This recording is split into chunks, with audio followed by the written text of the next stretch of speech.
গতকাল ঘটেছে এটা অত্যন্ত উদ্বেগেরই কারণে যে কংগ্রেসের সমর্থন। হ্যাঁ, অবশ্যই যে ঘটনা গতকাল ঘটেছে এটা অত্যন্ত উদ্বেগেরই কারণে যে কংগ্রেসের সমর্থক তাদের একজন যুব নেতা নাকি এটা ফেসবুক লাইভ করেছেন এবং সেই ফেসবুক লাইভে মুখ্যমন্ত্রীর বিরুদ্ধে কিছু কটু কথা বলেছেন। আমি দেখিনি, যদি এটা আজকে দু একটা পত্রিকাতে উঠেছে। যদি সেরকম কোনো গর্হিত কাজ যে কেউ, এটা কংগ্রেসের সমর্থক, সিপিএম এর সমর্থক বা কোনো নাগরিক করে থাকে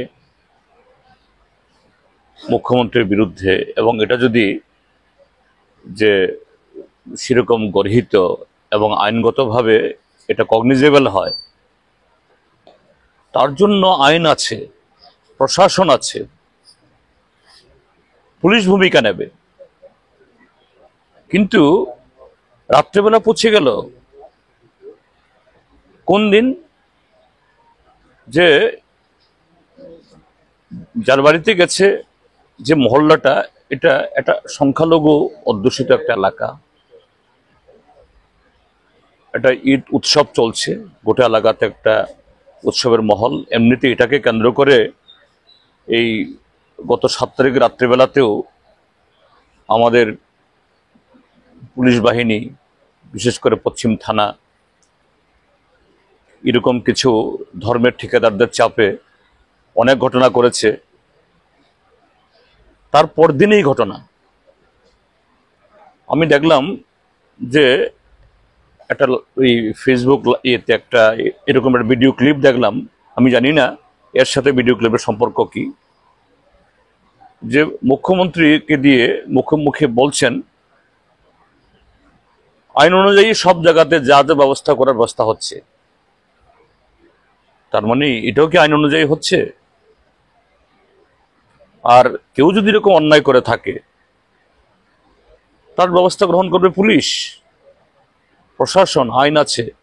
সেখানে গিয়ে যারা করলো, এটা বাড়িঘর গিয়ে ভাঙলো, মহিলাদের শ্লীলতাহানির চেষ্টা করলো, আতঙ্ক ছড়ালো, এবং এখন নাকি বলছে তাদের নিজেদের ঘরে নিজেরাই তালা মেরে নাকি সেখান থেকে বেরিয়ে যেতে হবে, নতুবা সব বাড়িঘর জ্বালিয়ে দেবে।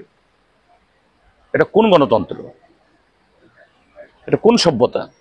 আমি আজকে সকালবেলায় ডিজি সাহেবকে বলেছি, যেগুলো দেখুন আর আপনার পুলিশকে বলুন, পুলিশের কাজ কি এইভাবে কিছু সমাজ বিরোধী রাত আর্ধেক এসব করবে কিনা। তো অত্যন্ত উদ্বেগের। এবং আমি গতকাল যে ঘটনা করেছে এবং দেখলাম যে কংগ্রেসের এই সভাপতি, বিধায়ক, প্রাক্তন মন্ত্রী সুদীপ রায় বর্মন, তারা দুজনে গেছেন, তাদেরকে হেনস্থা করার চেষ্টা হয়েছে। এটা কি কোন গণতন্ত্রের চেহারা এগুলো? তো তাদের বিরুদ্ধে পুলিশ অ্যাকশন নেবে না কেন? তো এই হলো ঘটনা, যে রাজ্যে যে আইন শৃঙ্খলা নেই এটা তলানিতে, এবং এটাকে নিয়ন্ত্রণ করার জন্য ডাক্তার মানিক সাহার কোনো চেষ্টা নেই। এটাই গতকালের এই ঘটনাতে নতুন করে আবার দেখা গেল যে বিজেপি দল যত জনগণ থেকে বিচ্ছিন্ন হচ্ছে, এই সন্ত্রাসকে পুঁজি করেই তারা টিকে থাকার চেষ্টা করছে। এইভাবে ওরা বাঁচতে পারবে না, এটা হওয়া ঠিক না। যার বাড়ি হোক, মুখ্যমন্ত্রী তো শুধু বনমালীপুরের মুখ্যমন্ত্রী না, তিনি সারা ত্রিপুরা রাজ্যের মুখ্যমন্ত্রী।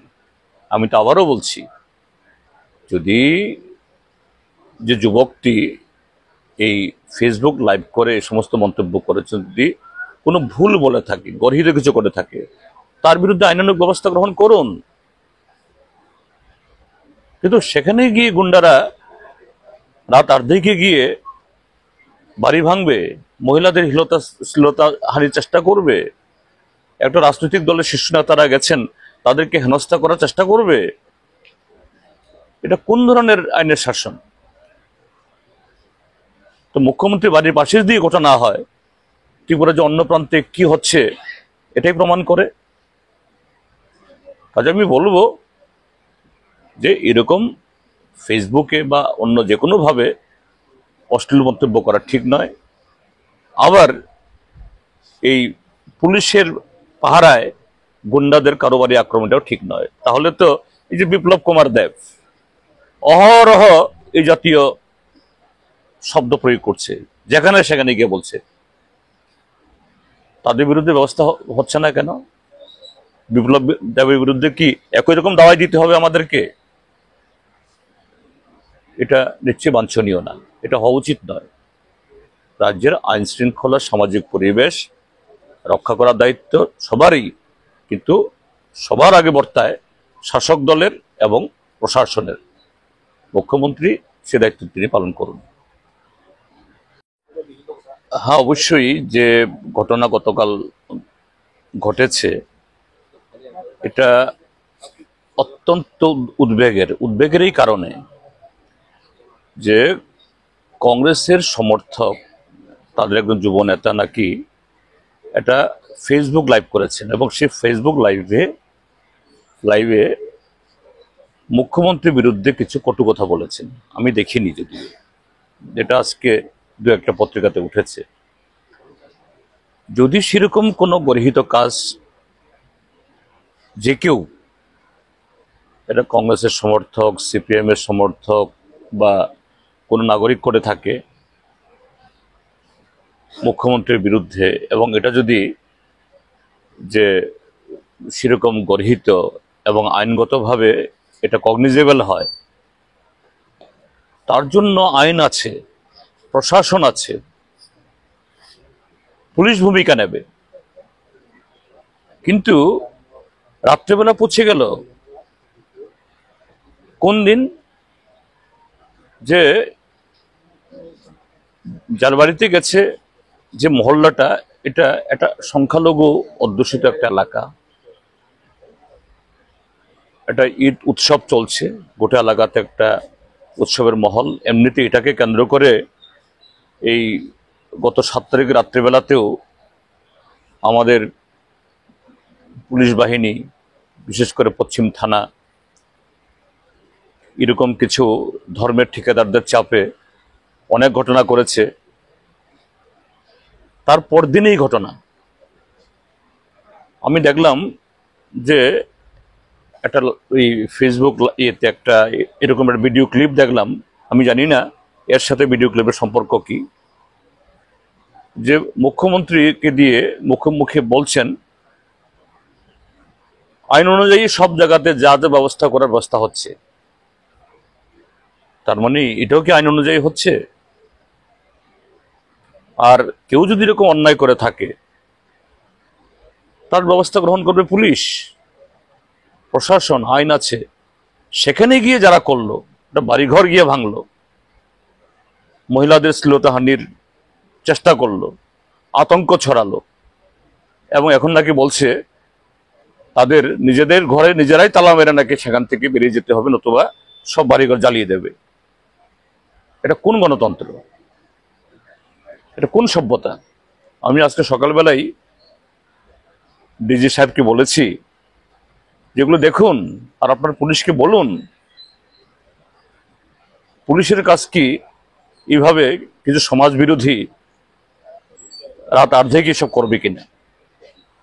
তো অত্যন্ত উদ্বেগের। এবং আমি গতকাল যে ঘটনা করেছে এবং দেখলাম যে কংগ্রেসের এই সভাপতি, বিধায়ক, প্রাক্তন মন্ত্রী সুদীপ রায় বর্মন, তারা দুজনে গেছেন, তাদেরকে হেনস্থা করার চেষ্টা হয়েছে। এটা কি কোন গণতন্ত্রের চেহারা এগুলো? তো তাদের বিরুদ্ধে পুলিশ অ্যাকশন নেবে না কেন? তো এই হলো ঘটনা, যে রাজ্যে যে আইন শৃঙ্খলা নেই এটা তলানিতে, এবং এটাকে নিয়ন্ত্রণ করার জন্য ডাক্তার মানিক সাহার কোনো চেষ্টা নেই। এটাই গতকালের এই ঘটনাতে নতুন করে আবার দেখা গেল যে বিজেপি দল যত জনগণ থেকে বিচ্ছিন্ন হচ্ছে, এই সন্ত্রাসকে পুঁজি করেই তারা টিকে থাকার চেষ্টা করছে। এইভাবে ওরা বাঁচতে পারবে না, এটা হওয়া ঠিক না। যার বাড়ি হোক, মুখ্যমন্ত্রী তো শুধু বনমালীপুরের মুখ্যমন্ত্রী না, তিনি সারা ত্রিপুরার যে মুখ্যমন্ত্রী। আমি তো আবারও বলছি যদি যে যুবকটি এই ফেসবুক লাইভ করে এই সমস্ত মন্তব্য করেছে, যদি কোনো ভুল বলে থাকে, গর্হিত কিছু করে থাকে, তার বিরুদ্ধে আইনানুগ ব্যবস্থা গ্রহণ করুন। কিন্তু সেখানে গিয়ে গুন্ডারা রাত আর্ধেকে গিয়ে বাড়ি ভাঙবে, মহিলাদের শ্লীলতা হানির চেষ্টা করবে, একটা রাজনৈতিক দলের শীর্ষ নেতারা গেছেন তাদেরকে হেনস্থা করার চেষ্টা করবে। এটা কোন ধরনের আইনের শাসন? তো মুখ্যমন্ত্রী বাড়ির পাশে দিয়ে ঘটনা না হয়, ত্রিপুরা যে অন্য প্রান্তে কি হচ্ছে এটাই প্রমাণ করে। কাজে আমি বলবো যে এরকম ফেসবুকে বা অন্য যে কোনো ভাবে অশ্লীল মন্তব্য করা ঠিক নয়। আবার এই পুলিশের পাহারায় গুন্ডাদের কারোবারি আক্রমণটাও ঠিক নয়। তাহলে তো এই যে বিপ্লব কুমার দেব অহরহ এই জাতীয় শব্দ প্রয়োগ করছে, যেখানে সেখানে গিয়ে বলছে, তাদের বিরুদ্ধে ব্যবস্থা হচ্ছে না কেন? বিপ্লব দেবের বিরুদ্ধে কি একই রকম দাওয়াই দিতে হবে আমাদেরকে? এটা নিশ্চয়ই বাঞ্ছনীয় না, এটা হওয়া উচিত নয়। রাজ্যের আইন শৃঙ্খলা, সামাজিক পরিবেশ রক্ষা করার দায়িত্ব সবারই, কিন্তু সবার আগে বর্তায় শাসক দলের এবং প্রশাসনের। মুখ্যমন্ত্রী সে দায়িত্ব তিনি পালন করুন।